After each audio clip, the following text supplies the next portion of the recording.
I wasn't searching for secrets, I was looking for my reading glasses. But when I unzipped Linda's purse, my fingers brushed against a thick envelope. I pulled it free, unmarked, heavy, and when I opened it, the world shifted. Inside were photographs, faces, touches, shadows that did not belong to me. The kitchen light hummed above, the clock ticked, but time itself seemed to stop. Tomorrow was her birthday, the house already dressed for celebration. And tomorrow, this envelope would decide whether our walls echoed with laughter, or with ashes. Before we continue, please subscribe to the channel, and tell me in the comments, where you're watching from right now. The morning after finding the envelope, I sat at the kitchen table with my usual coffee mug, steam curling upward like a ghost refusing to leave. The smell of burnt toast lingered, though I hadn't touched the toaster. Linda moved around the kitchen in quick, sharp motions, clattering pans, slamming cabinet doors. She didn't even glance at me, as if I were part of the furniture. Still nursing that one cup, she asked, her tone clipped, almost mocking. Retirement has really slowed you down, hasn't it? I forced a sip, though the coffee had turned lukewarm. Some things deserve to be taken slow, I said quietly. She didn't answer, just smirked, turning her back as she tapped furiously at her phone. The glow of the screen lit her face, softening lines that had lately grown sharper. She laughed once, a quick, private laugh, and then slid the phone face down on the counter when she caught me looking. The envelope. Her purse sat on the chair by the door, its leather strap hanging like a noose. I could feel its weight in the room though it wasn't in my hands. Each sip of coffee tasted more bitter with that knowledge sitting only a few feet away. I cleared my throat. Who were you texting? Linda spun, eyebrows raised. Since when do I need to report my conversations? Since when do you hide them? I shot back, sharper than I intended. My hand trembled slightly on the mug. Her eyes narrowed. She crossed her arms, lips tight. Don't start with me, William. You've had your way in this house for long enough. Let me enjoy my life without your constant suspicion. I wanted to tell her I wasn't suspicious until last night. I wanted to slam the envelope on the table, spill every photo onto the wood until she had no words left. But instead, I swallowed my fury like a stone. The clock ticked. 8 minutes past 9. Outside, the neighbor's dog barked, breaking the silence. Linda exhaled through her nose, the way she always did when she thought she'd won. I stood, rinsed my cup, and placed it upside down in the rack. You'll regret speaking to me like that, I said quietly, almost to myself. But she heard.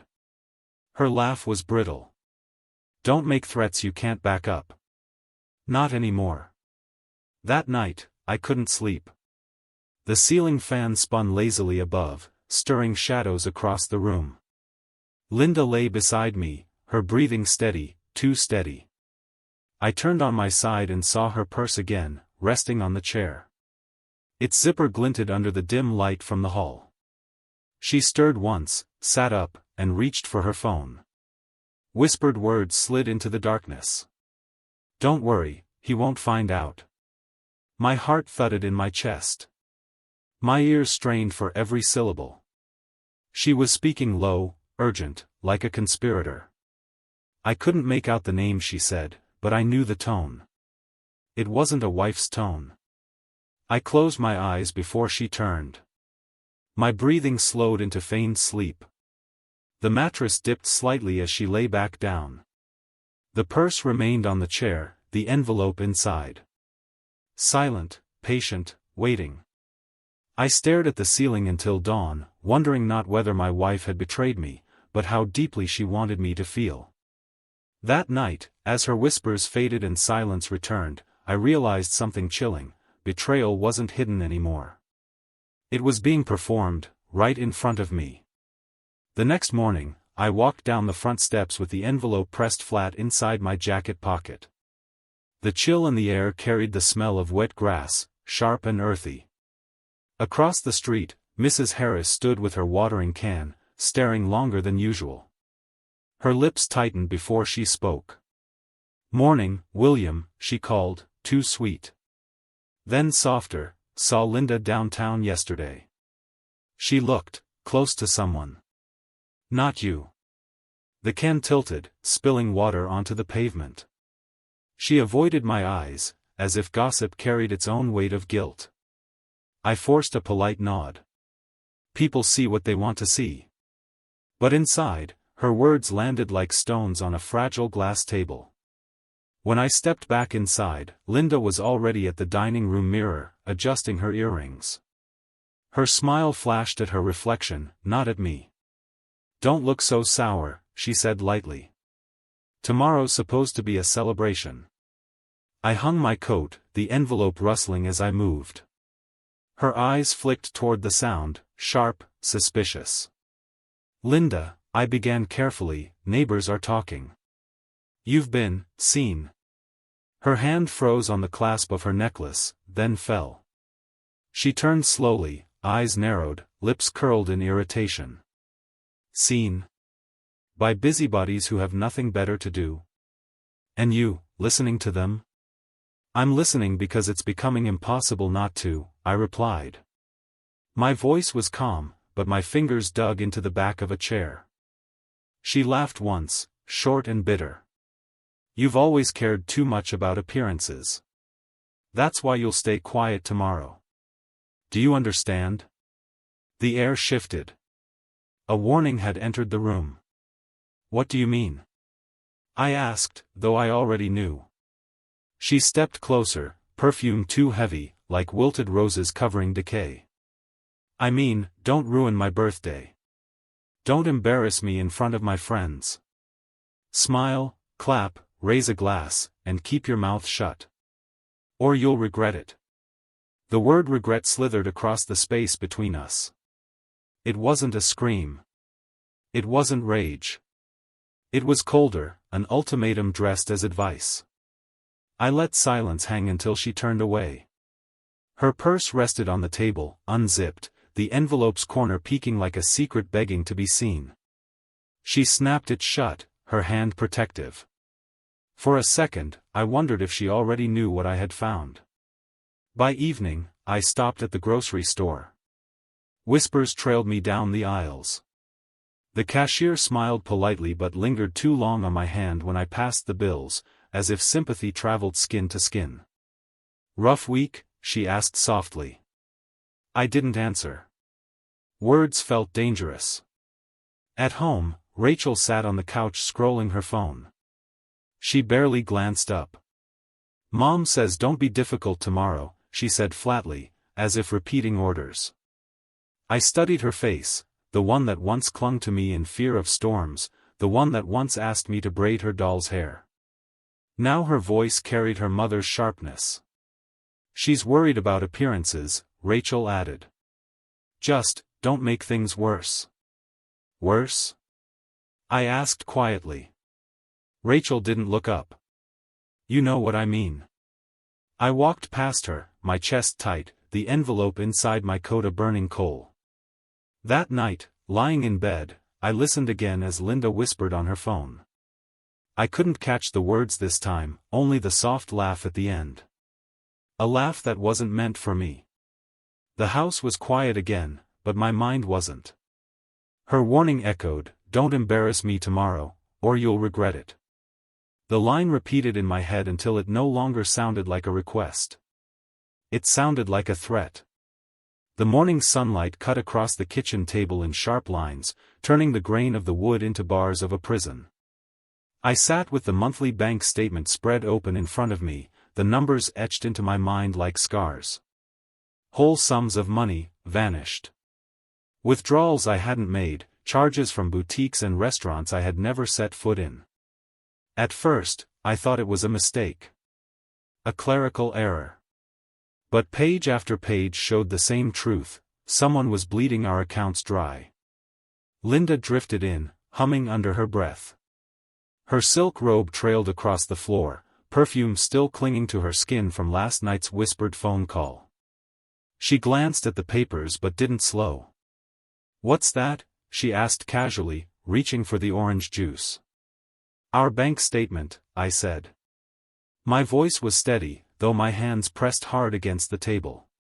Several withdrawals I don't recognize. Thousands, Linda. She sipped her juice, her eyes cool. Party expenses. You think balloons and catering are free? I flipped a page, held up the line that read Bellevue Boutique, $1,200. This isn't catering. Her shrug was sharp, dismissive. Address, William. I won't greet guests looking like a maid. The statement shook slightly in my hands. One dress? Then what about the hotel charges? The dinners? The spa?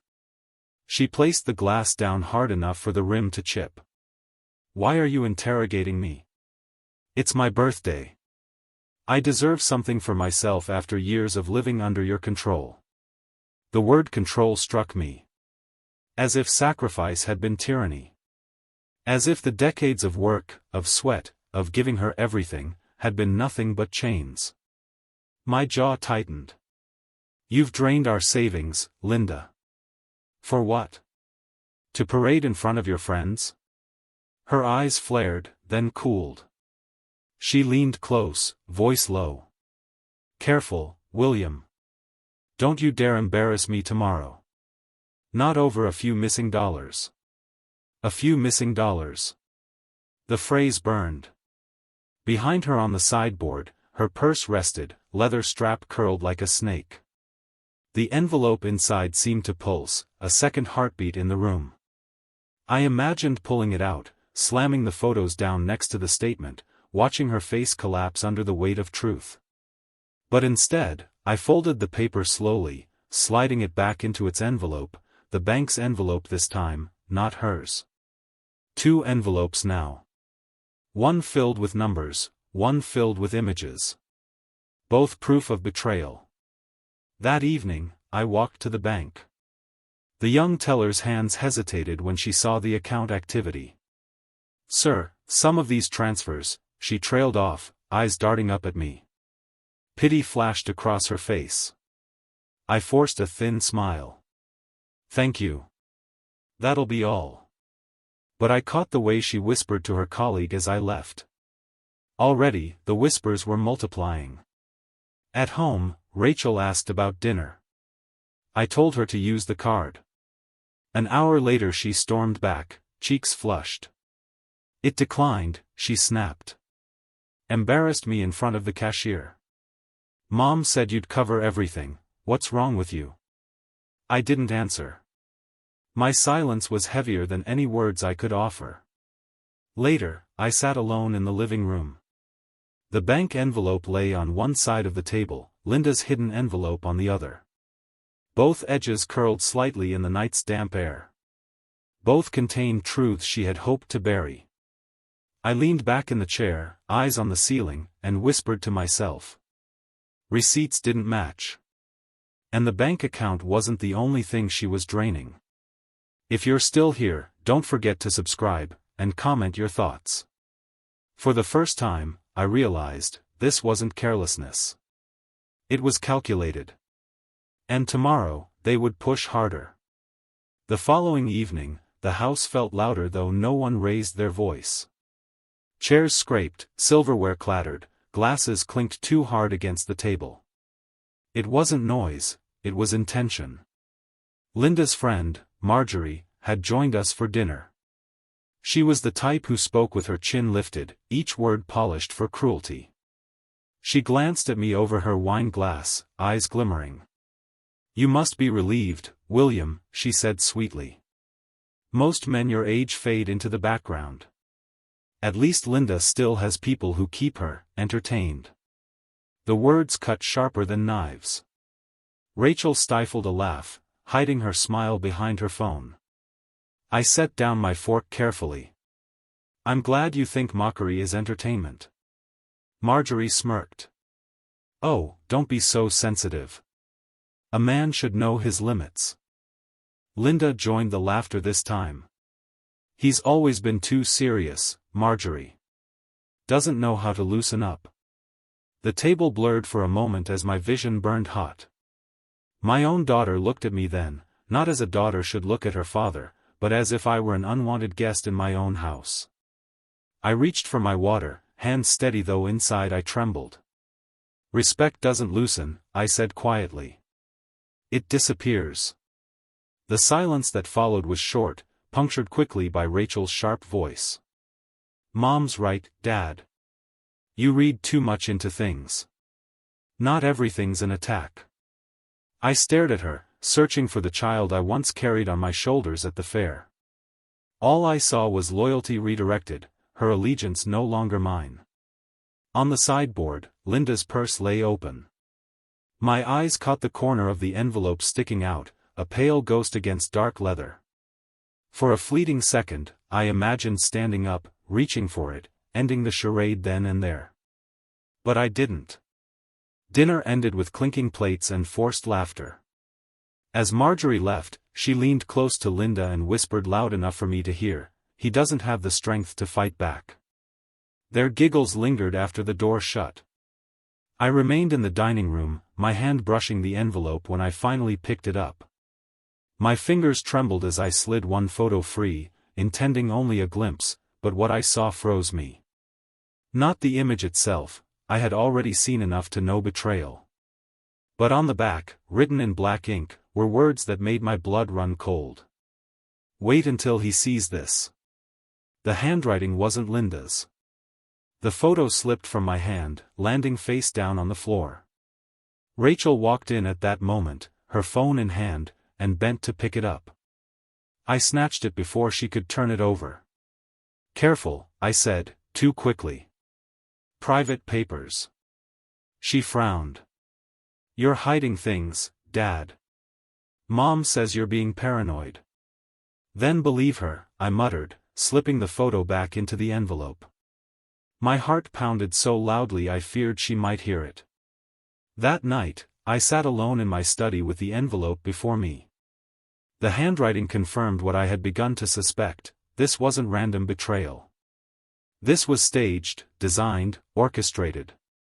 Someone wanted me to find these photos. Someone wanted to watch me break. I thought of Linda's laughter with Marjorie, Rachel's dismissive tone, the whispers that followed me everywhere. The walls felt smaller, the air heavier, as if the house itself leaned toward collapse. I pressed the envelope flat on the desk, palm against it as though it were a beating heart. It wasn't just betrayal I was holding, it was evidence of a performance.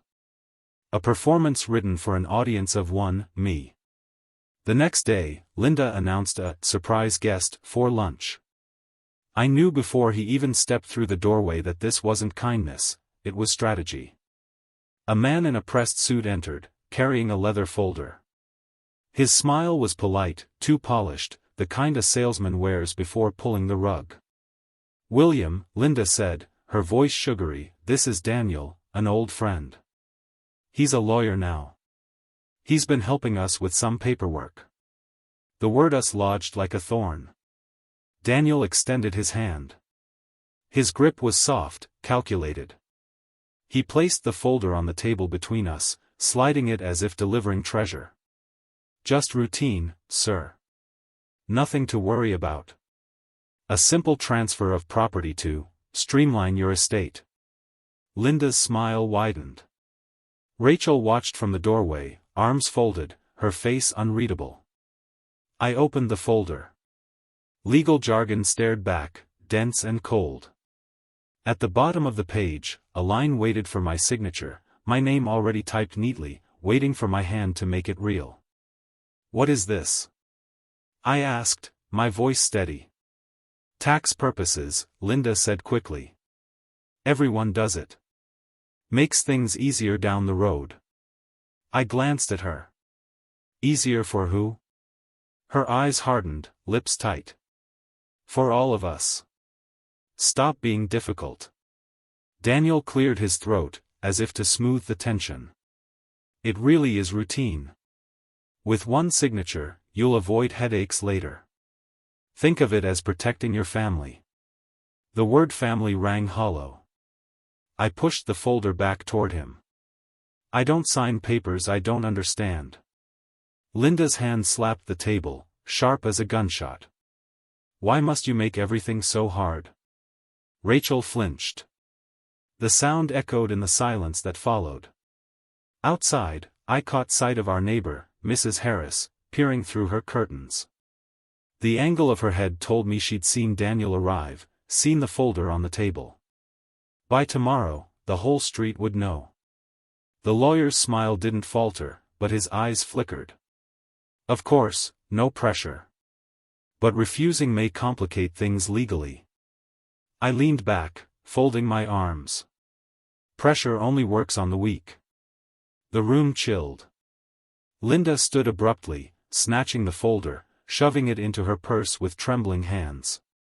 The envelope, the real one, shifted inside, its corner peeking from the purse's edge. For a second, I imagined the two sitting side by side, one forged document trying to steal my life, the other filled with proof of her betrayal. Rachel's voice broke the silence. "Dad, maybe just sign it. It's easier that way." Her tone wasn't pleading. It was resigned. I looked at her, my chest heavy. My own daughter, choosing convenience over truth. "No," I said firmly. Linda turned, her face pale with fury. "You'll regret this, William. Don't you dare humiliate me in front of my friends tomorrow. Don't make me your enemy." I didn't answer. The envelope in her purse seemed to vibrate, whispering that the war had already begun. That evening, I walked to the bank again, desperate for clarity. The banker, Mr. Lowell, a man I'd known for 20 years, pulled me aside. His voice was low, cautious. "William. I shouldn't be saying this, but there have been unusual withdrawal requests recently. Large ones. And not in your handwriting." My stomach dropped. "Whose?" He hesitated. "I can't say. But I'll advise caution. People around town are beginning to notice." When I stepped outside, two men on the corner fell silent as I passed. Their eyes lingered too long, their whispers following me like shadows. By the time I returned home, the weight of whispers was louder than any voice in my house. I closed the door behind me and pressed my hand against the envelope hidden in my jacket. For the first time, I understood, this wasn't just betrayal of love. It was an attempt to erase me completely. By dawn, sleep had abandoned me. I sat in the small den with the glow of my laptop casting long shadows across the walls. The house was silent, too silent. Somewhere upstairs, Linda slept soundly, convinced she had cornered me with her lawyer and her threats. But I wasn't cornered. Not anymore. On the desk before me lay the envelope, flat beneath my palm. Each photo inside whispered a truth she thought she could bury. I pressed it down, letting its sharp edges bite into my skin. Proof and pain, but now, fuel. I opened the bank portal, fingers steady. My life's work had poured into that account, decades of sweat, overtime shifts, calloused hands building not just a home, but a future. I had given it freely, but now I would reclaim it. The cursor blinked over the auto-pay settings. Mortgage. Utilities. Grocery transfers. With a few clicks, I severed the lifelines. The first strike was the mortgage. My finger hovered only a second before pressing cancel. The soft click echoed like a gunshot in the still room. Next, the car insurance. Terminated. Then the credit cards. Authorized users removed, accounts frozen. Each confirmation screen felt like a nail sealing a coffin. By sunrise, the fortress she had built on my labor began to crack. I leaned back, heart pounding, not with fear, but with release. For the first time in months, maybe years, I wasn't the one at their mercy. The envelope sat beside me, edges curled slightly in the morning humidity. I opened it once more, stared at the faces, the touch of hands that weren't mine. Instead of despair, I felt clarity. This wasn't just evidence of betrayal, it was my shield, my sword. As the first light spilled across the curtains, I whispered, "You wanted me weak. Instead, you gave me reason." By mid-morning, my phone rang, unknown numbers, then Rachel's. I didn't answer. Not yet. Instead, I walked into town. The diner smelled of bacon grease and coffee. A few regulars nodded as I passed, their eyes curious. Whispers trailed me again, but this time I didn't flinch. I carried silence like armor. I ordered coffee, black. The waitress smiled politely. "Haven't seen you in a while, William." I nodded.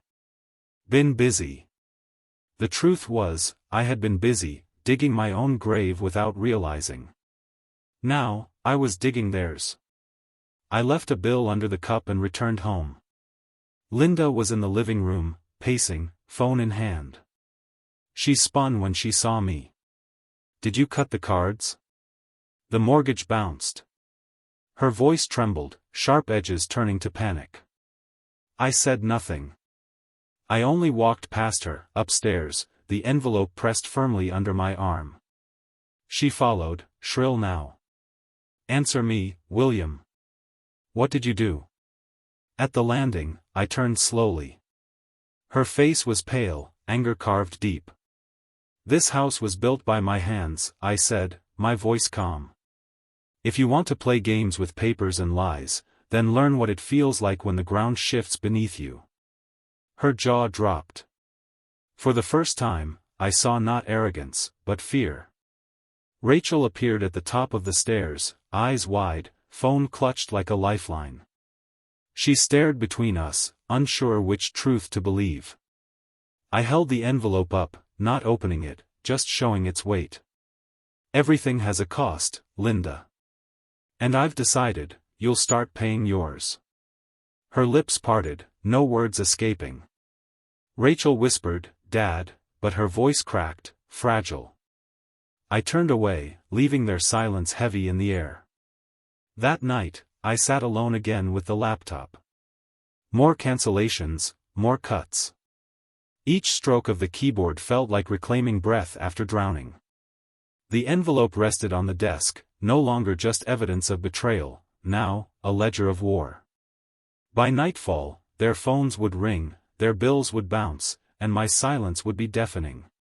"Tell me, what would you do in this situation?" I'd love to know. By Wednesday, my phone was no longer a tool, it was a siren. 12 missed calls by noon. By Friday, 22.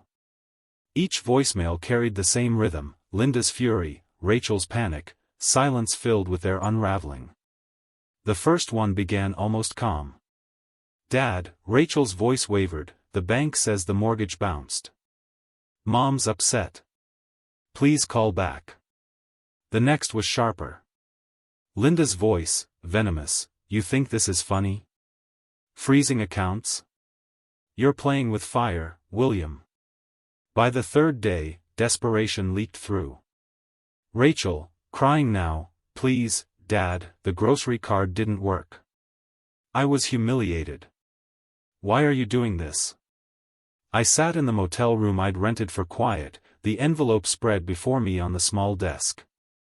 The thin lamp light painted the photos in sepia tones, as though history itself accused me. I listened to each message, then deleted them with one press. The sound of the trash icon chiming was a kind of justice.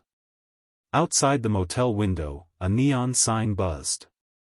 The world felt smaller here, bed, table, chair. Yet somehow, freedom lived in that smallness. On Friday evening, there was a knock at the door. My chest tightened. Through the peephole, no one stood. Only an empty hallway stretching into silence. When I returned to the table, my phone blinked with a new voicemail. I pressed play. A man's voice. Low. Confident. Cruel.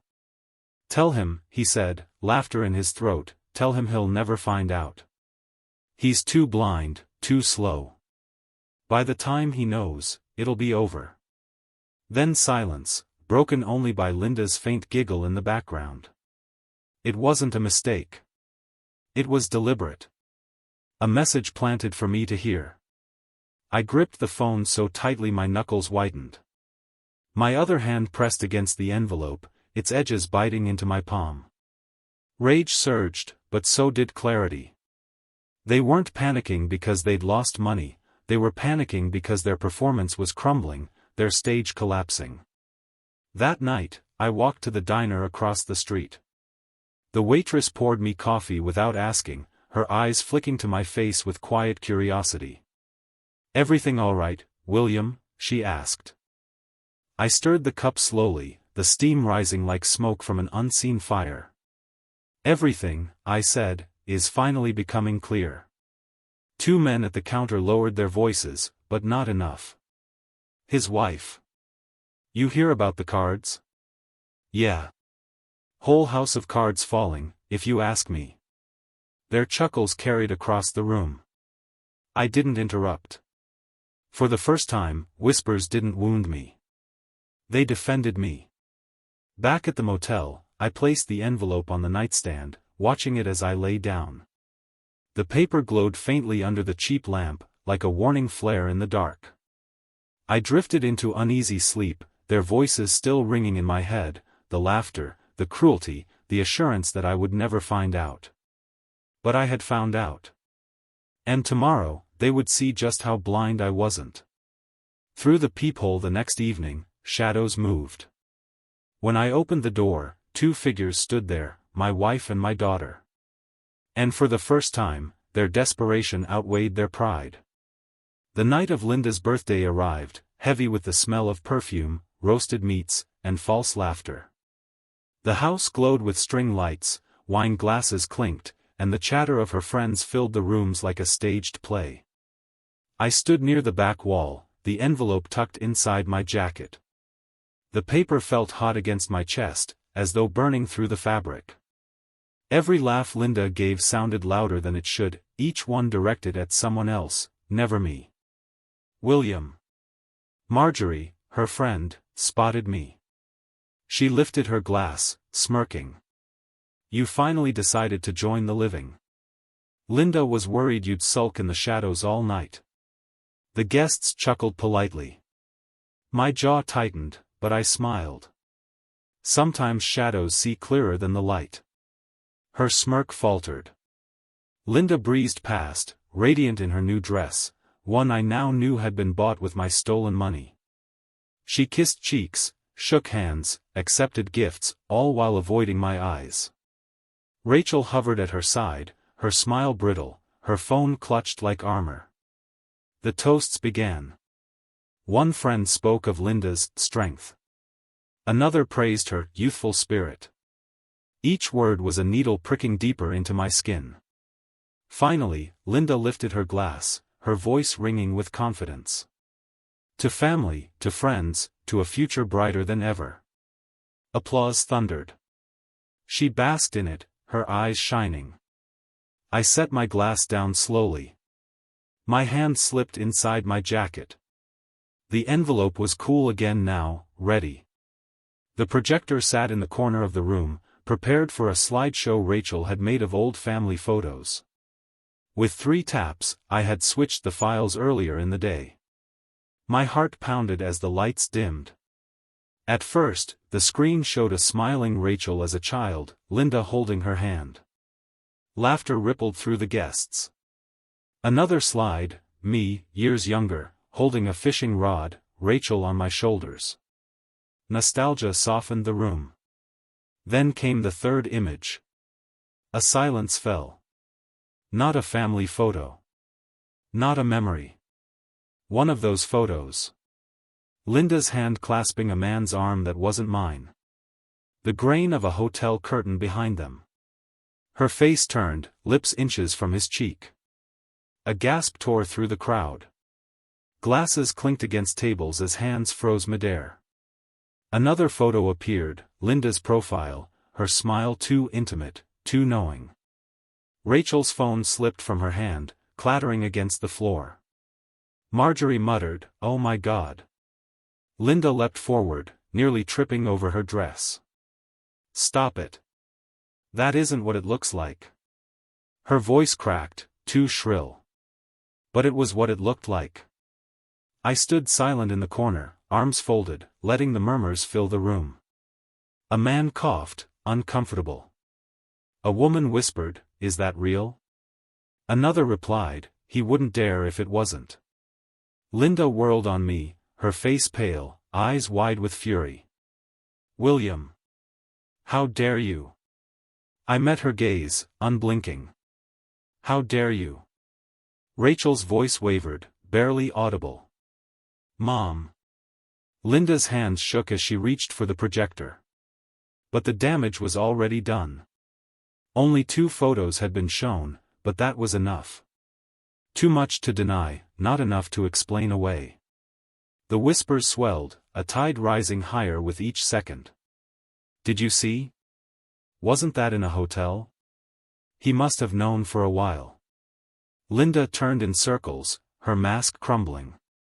She tried to smile, to wave it off, but her hands trembled. "It's fake. It's a trick." Marjorie's glass slammed down on the table. "Fake? I know that dress, Linda. You wore it last spring. You told me it was from Paris." Her voice dripped with betrayal. The crowd shifted, their loyalty tilting. I stepped forward at last, the envelope still in my hand. I didn't open it. I didn't need to. The weight alone told me I held the rest of the storm. I spoke evenly, my voice low but carrying. "That was only a glimpse. Imagine what the rest holds." The room erupted into whispers again. Heads turned, eyes darted, hands covered mouths. Rachel bent down, retrieving her phone slowly, her face pale.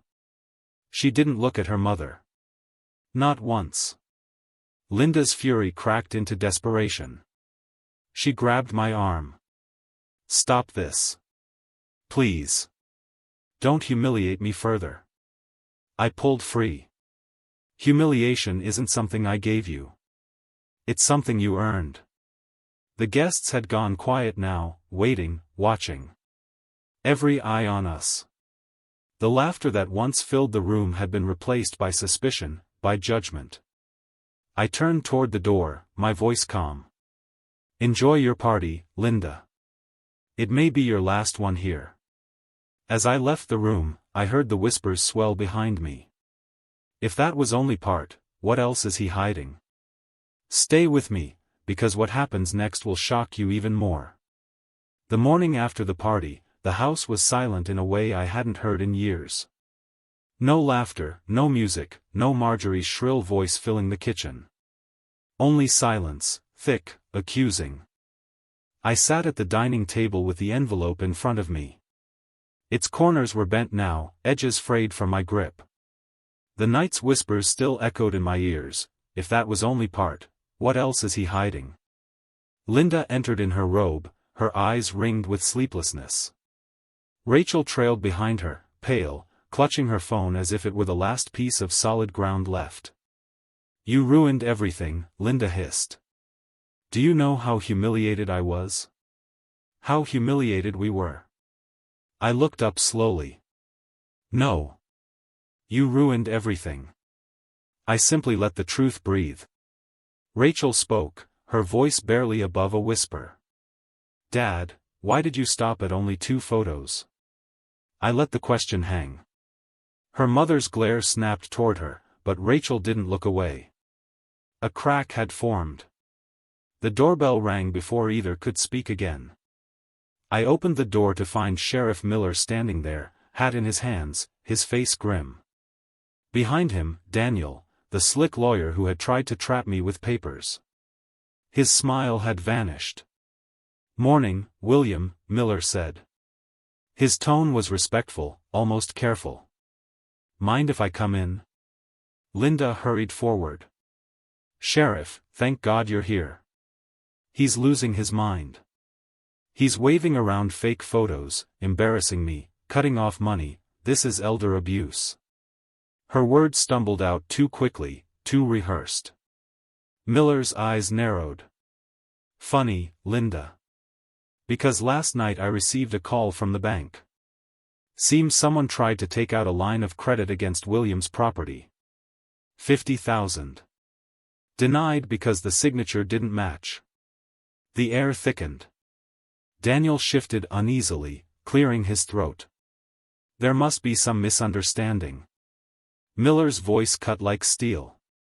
The only misunderstanding here is thinking forgery wouldn't get noticed. Linda's face drained of color. Rachel gasped softly, her phone slipping from her hand. I slid the envelope across the table, letting it rest beside the sheriff's hand. Photos aren't the only proof I carry. Miller didn't open it, he didn't need to. The weight of it was enough. He nodded once. I'll have my deputy draft a report. William, if you'd like to press charges, you'll have grounds. Daniel interjected, voice rising. This is unnecessary. We're family friends, aren't we, William?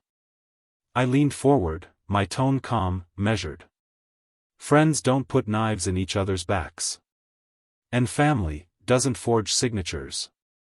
Rachel's eyes flicked to me, guilt flickering in her expression. Linda tried one last time, her voice cracking. You can't do this. You'll destroy us. I stood, the envelope firm in my grip. No, Linda. You destroyed yourself. I'm just refusing to carry the rubble. Miller tipped his hat, his eyes steady on me. We'll be in touch. Best you hold on to that envelope, William. Looks like it'll do more talking in court than either of us. As he left, Daniel hurried after him, his words stammering. Linda sank into a chair, staring at nothing. Rachel sat frozen, her hands twisting in her lap. I walked to the window, sunlight spilling across the floor. For years, I had felt caged by duty, trapped by loyalty. Now, for the first time, I felt air in my lungs. I pressed the envelope to my chest, not as a wound this time, but as armor. Tomorrow, the law itself would speak, and Linda's lies would echo not in whispers, but in court. The house was quieter than it had ever been. After the sheriff left, after Daniel's hasty retreat, the silence sat on the walls like damp mold. I sat at the kitchen table, the envelope in my hands, running my thumb along its ragged edge. The paper had grown soft from use, worn from being gripped too tightly. Proof of truth, proof of pain, proof that Linda's world was breaking. Rachel came down the stairs slowly. No makeup today, no loud music trailing from her phone. Just hesitation in each step. She stopped in the doorway, clutching the frame as if the wood could steady her. Dad, she said, her voice small. Can I ask you something? I gestured to the chair across from me. She sat, folding her hands in her lap, her gaze flickering between me and the envelope. Were the photos real? She asked. I didn't answer at first. I wanted to see how long she could hold my silence. Her fingers twisted together, restless. Finally, I placed the envelope on the table between us. They were real enough to make a room full of people gasp. Her throat bobbed. She stared at it as if it might open on its own, spill everything onto the wood between us. Mom says you're lying. That you planted them. That you want to ruin her. I leaned forward, my voice low. And what do you believe? Rachel flinched. Her lips trembled as though she wanted to answer, but the words refused to form. From upstairs, Linda's voice sliced through the silence. Don't listen to him, Rachel. He's twisting everything. He's always twisted everything. Rachel turned toward the sound, then back to me. Her eyes were damp now, the mask of certainty slipping. Dad, the bank called me. They said Mom tried to open another account using your name. Her voice cracked. Why would she do that? I said nothing. I only slid the envelope closer to her. She reached for it, hesitated, then pulled her hand back as if the paper might burn her. She told me you were weak, Rachel whispered. That you didn't understand money, that you were clinging to control. But, last night, when those pictures came up, she shook her head. I didn't see weakness. I saw her panic. Her voice broke on the last word. Upstairs, Linda stormed down the hall, her footsteps heavy. She appeared in the doorway, hair unkempt, face twisted with fury. Rachel. Don't let him poison you. He's manipulating you. Rachel's shoulders hunched. Mom, stop. Linda's eyes widened. Stop? You think he's the victim? He's destroying us. Rachel stood abruptly, tears streaking her cheeks. No, Mom. You're destroying yourself. The words hung in the air like shattered glass. Linda staggered back a step, her face pale, lips trembling. How dare you? But Rachel was already gone, rushing up the stairs, her sobs echoing through the house. I sat in the silence that followed, the envelope still on the table, my hand resting gently on top of it. Linda's breath came sharp and shallow, her fury leaking into the air. You'll regret this, William, she spat. Both of you will. I met her gaze calmly. Respect isn't given by force, Linda. It's lost by choice. Her eyes darted to the envelope. For the first time, I saw not just anger in her expression, but fear. Real fear. When she finally turned and stormed away, I remained seated, the envelope firm beneath my palm. Upstairs, Rachel's sobs quieted into muffled gasps. For the first time in weeks, I felt the weight shifting, not away from me, but toward Linda. That night, as the house fell into uneasy stillness, I heard a door creak upstairs. Rachel's footsteps padded softly down the hall, then stopped outside my room. And in the dark, her trembling voice whispered through the door, Dad, can I see the photos? Sunday morning, the church bell rang out across town, each toll slow and heavy, as though calling not to worship but to judgment. I walked up the stone steps alone, the envelope tucked into the inside pocket of my coat. Its weight pressed against me with every step, as if reminding me I wasn't just carrying paper, I was carrying truth. Inside, the pews filled quickly. Neighbors nodded stiffly, some offering tight smiles, others avoiding my eyes. Whispers followed me down the aisle. That's him. The photos. I heard he froze her accounts. I sat near the front, my back straight, the envelope safe at my side. Across the room, Linda swept in late, Rachel trailing behind. Linda's chin was high, her dress immaculate, but her eyes darted nervously. Rachel kept her gaze on the floor. The service began. Hymns rose, voices blending, but all I heard were the murmurs, the subtle coughs and sidelong glances.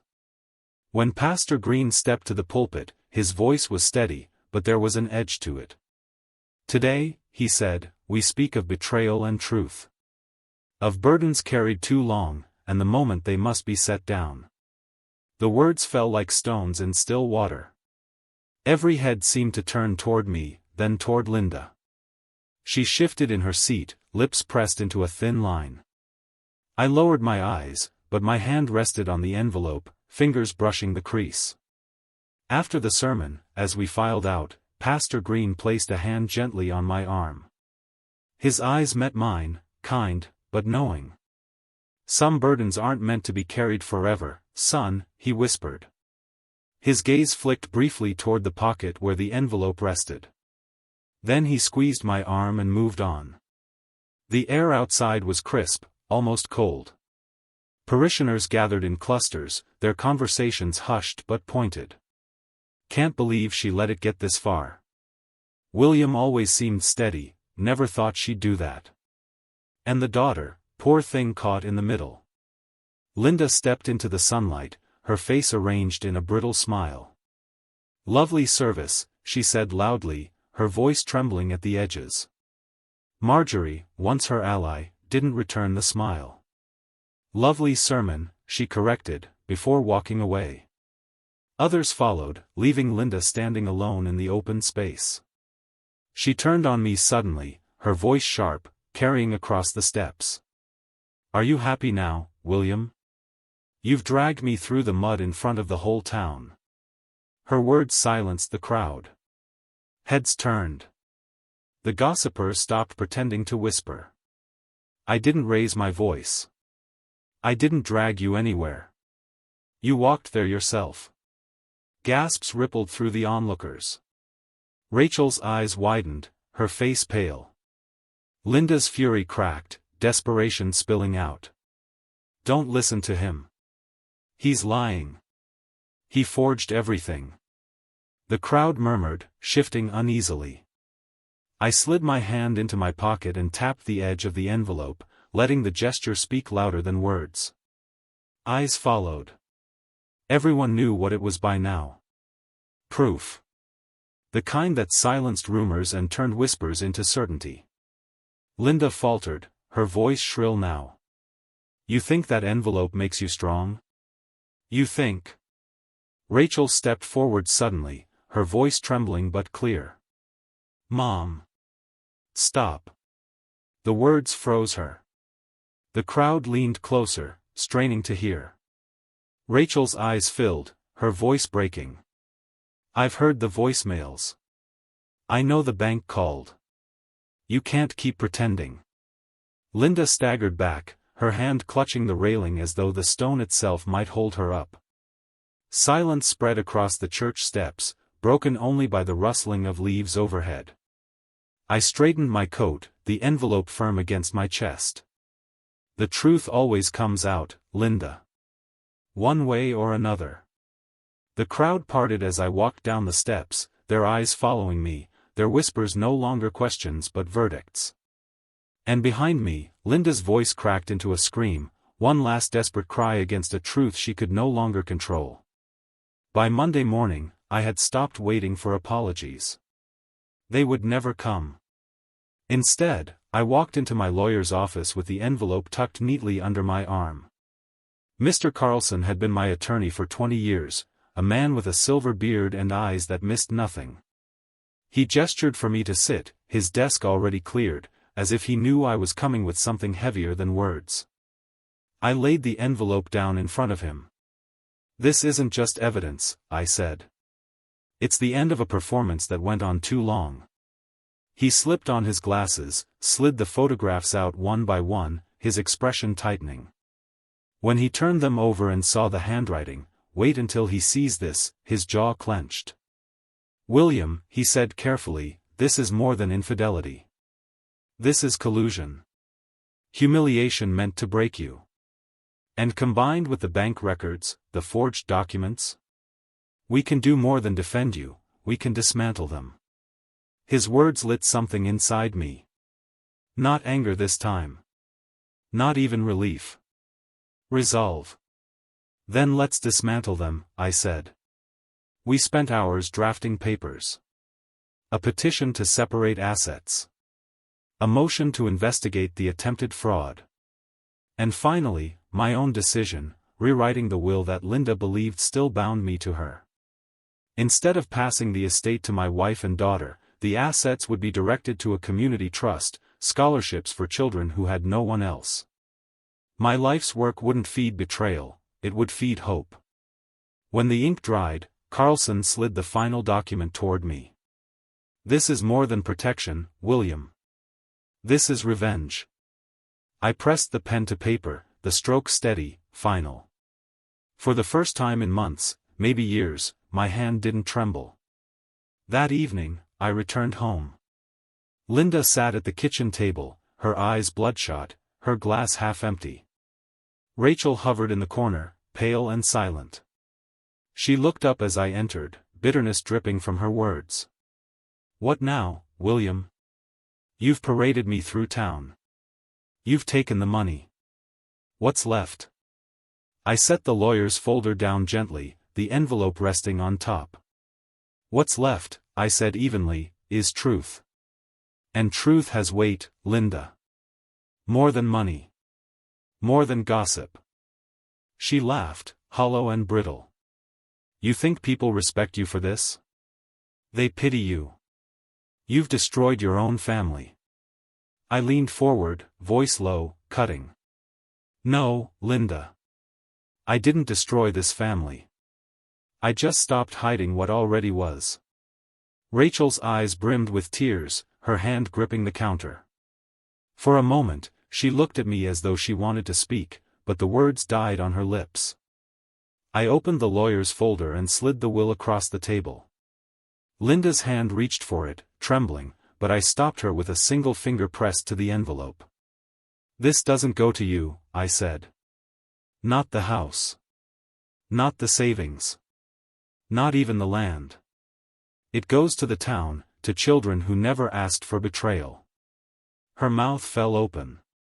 You can't. I already did. The word silenced her more than any scream could have. The room seemed to shrink, the air pressing close. Rachel whispered, Dad, you mean everything? I turned to her gently. Everything that was built from honesty will stay. Everything poisoned by lies will be cut away. Linda shot to her feet, rage flooding her face. You'll regret this. You'll die alone, hated, forgotten. I stood too, the envelope still in my grip. No, Linda. I'll die free. And you'll live bound to your own disgrace. The clock on the wall ticked, filling the silence that followed. Rachel's tears spilled, her shoulders shaking. Linda slumped back into the chair, her strength drained, her future shattered. Tomorrow, the sheriff would deliver the official notice. By then, the whole town would know, the legacy she thought she'd stolen had slipped from her grasp, and the envelope that once held her triumph now carried her downfall. The next morning, the house felt hollow, like its walls had finally accepted the truth before its inhabitants had. I sat in my study, the envelope resting on the desk in front of me, the lawyer's folder stacked neatly beside it. Sunlight filtered through the blinds, striping the desk in gold and shadow. I heard soft footsteps, hesitant, pausing outside my door. Then a knock, lighter than a whisper. Dad? Rachel's voice. Come in, I said. She entered slowly, her face pale, her eyes red-rimmed from tears. She stood for a moment, staring at the envelope on the desk, then at me. Please, she whispered, her voice breaking. Don't do this. Don't take everything away. We can fix it. Mom made mistakes, but she's still Mom. I studied her face, the same face I had once wiped ice cream from, kissed goodnight, carried in my arms when storms frightened her. Now she was grown, caught between loyalty and truth, desperation and shame. Rachel, I said quietly, what would you call someone who lies to you, steals from you, and laughs while you bleed? Her lips trembled. A stranger. Exactly, I said. Your mother became a stranger long before last week. Her tears spilled. But why punish me too? Why cut me out? I slid the envelope toward her. You chose her side when you thought I was weak. You mocked me with her. You turned your back on me when I needed you most. That was your choice. She reached for the envelope, her fingers trembling, but before she could grasp it, I pulled it back slowly. Her eyes widened, her breath catching. This envelope didn't betray me, I said, my voice firm, steady. You did. The words shattered her. She collapsed into the chair opposite, burying her face in her hands, sobbing silently. Before I could speak again, Linda appeared in the doorway. She looked smaller than ever, her hair undone, her robe loose, her face stripped of the armor she usually wore in public. William, she said softly, almost pleading. Don't do this. Don't let them take the house, the money, everything we built. I looked at her. We didn't build this. I did. You tore it apart brick by brick. She stepped forward, desperation in her eyes. I was lonely. I was foolish. I didn't mean for it to go this far. Her voice cracked, her hands shaking. For the first time, she wasn't angry, wasn't manipulative, she was begging. "Please," she whispered. "Give me another chance. Give us another chance. I'll change." I stood slowly, the envelope in my hand.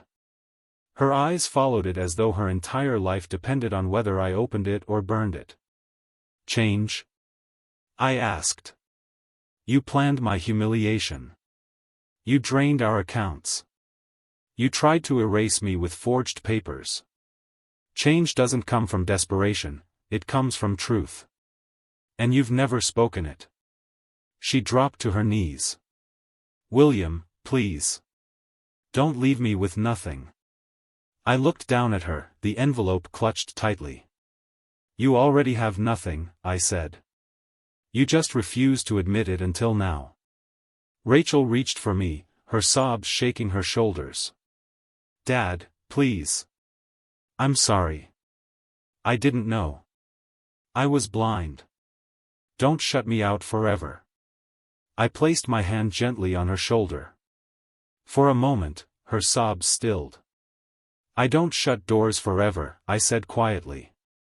"But I don't reopen them for people who lock me out first." She bowed her head, the weight of her choices sinking in. I turned toward the window, the morning light spilling across the desk. The envelope felt heavy in my hand, heavier than any stone, heavier than regret. Outside, the crunch of tires on gravel echoed. The sheriff's car pulled into the driveway. Tomorrow's promise had arrived today, and the envelope that had once chained me was about to become their verdict. The courthouse smelled of old wood and dust, a place where lies came to die under the weight of paper and ink.